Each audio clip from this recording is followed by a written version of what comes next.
Non merci, Jamel Debbouze et son Pourquoi n'a-t-il pas de prothèse? À la belle étoile est un film qui vient de sortir aujourd'hui au cinéma, et qui retrace l'incroyable parcours de Yazidi Chanrahan. Un chef pâtissier français qui, après avoir été élevé entre famille d'accueil et foyer, s'est forgé un caractère indomptable pour accomplir ses rêves et notamment remporter en 2014 le titre de champion du monde des desserts glacés. Un long-métrage sur lequel Jamel Debbouze était coproducteur. Le mari de Mélissa Theriot, avec qui ils sont parents de Léon et Lila. Note de la rédaction, s'exprimait d'ailleurs sur ce projet en décembre 2021 sur Instagram, alors qu'il était visiblement en plein tournage. En observant le parcours de Yazidi Chanrahan, Jamel Debbouze doit probablement penser au sien.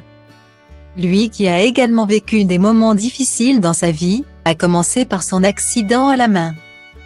Pour rappel, il a été percuté par un train à l'âge de 15 ans et a par conséquent perdu l'usage d'un bras. A-t-il alors un jour songé à se faire poser une prothèse pour retrouver une mobilité à cet endroit-là de son corps?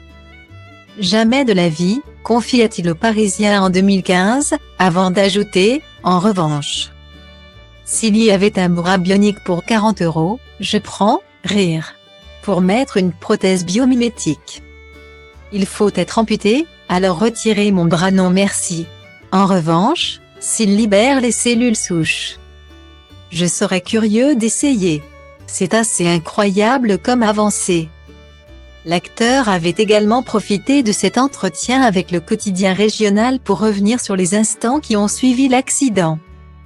Et sur la manière dont il en a fait sa force par la suite. J'ai eu la chance extraordinaire de ne pas me rendre compte que c'était la fin de tout. Note de la rédaction. Quand le médecin est venu et m'a appris que je ne pourrais plus bouger le bras.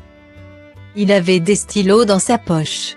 Je lui ai demandé de m'en prêter un et je me suis immédiatement mis à écrire de la main gauche. Sans réfléchir, j'ai pris ma douleur à crédit. J'ai fait ma rééducation durant presque 2 ans dans un centre du 14e arrondissement. Et j'ai vu des gens qui ne pouvaient s'exprimer qu'avec leurs paupières. Là, je me suis senti très bien. Très en forme. J'étais heureux de vivre, je n'étais plus handicapé, avait-il alors témoigné. Depuis, c'est donc avec une main dans la poche qu'il s'est fait connaître. Une particularité qui fait partie intégrante de son histoire.